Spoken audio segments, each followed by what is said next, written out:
We're actually very, very honoured today at the school to have two guest speakers, one of whom is Colette Levy, who, I'm not going to tell you her story, she's going to tell her story. She was a hidden child during the Second World War, and she's going to tell her story.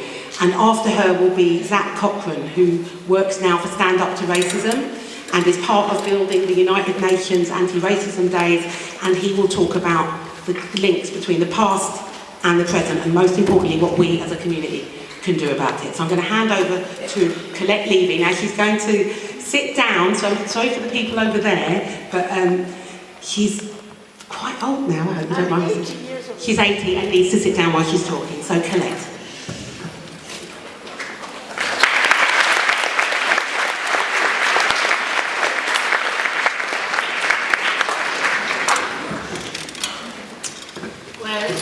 It's nice to see that so many people are going to listen to my story, and I hope that it will be of importance to you to know about our history, the history of that period. So, I was a hidden child. It doesn't mean I was hidden in a hole or something. I was in a village, and where, in France, my father had been taken away because of our name, etc. We were, he was a Jewish background, although we were not religious. So he was arrested in the summer of 1941.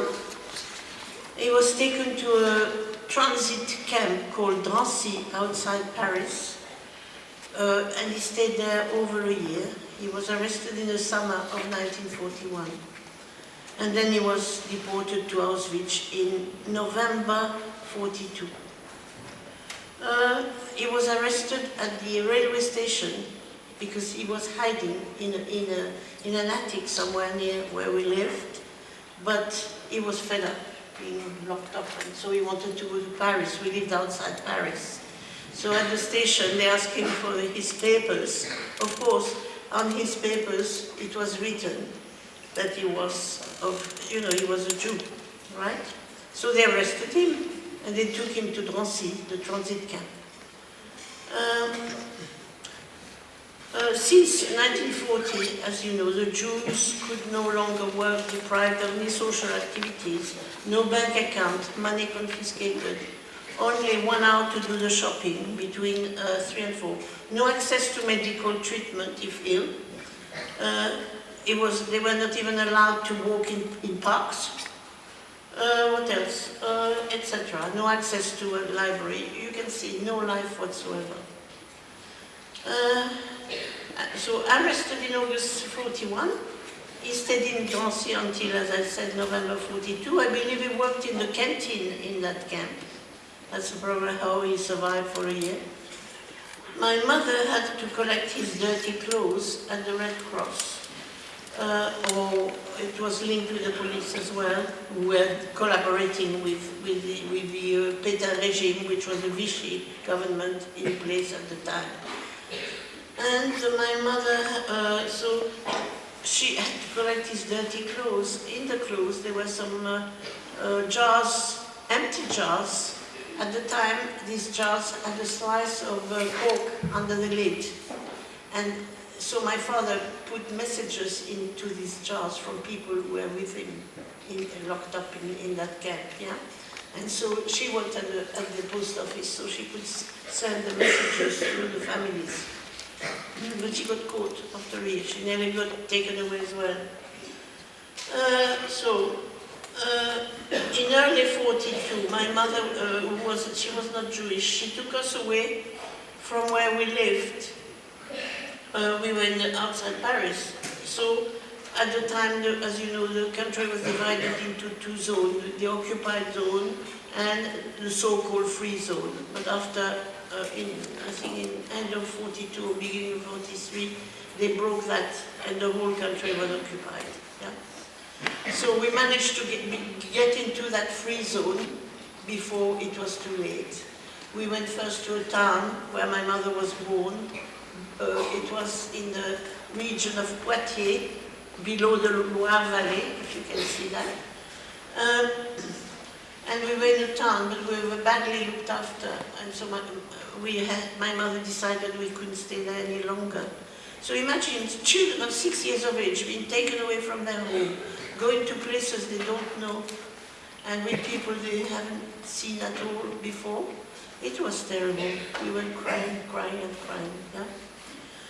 So then we were sent to a village called Sancerre-sur-Vienne. Now, Sancerre-sur-Vienne was close to Oradour-sur-Glane.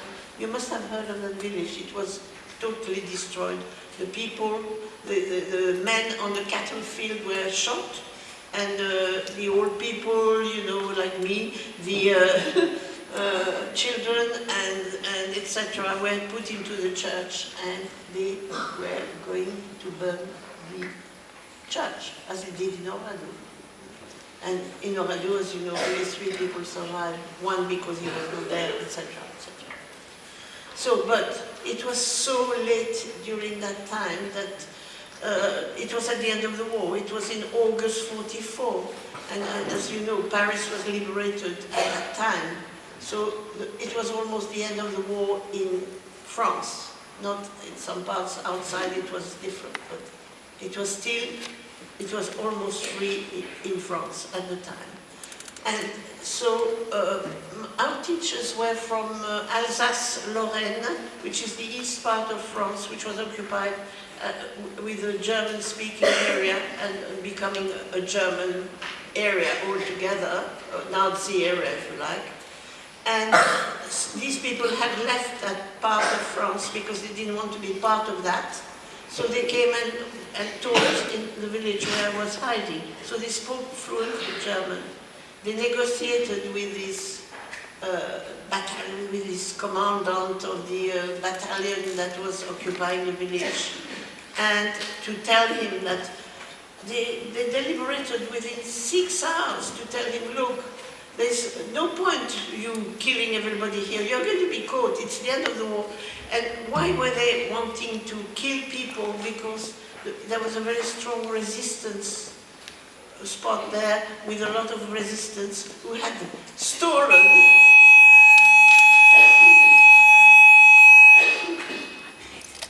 Do I have to stop?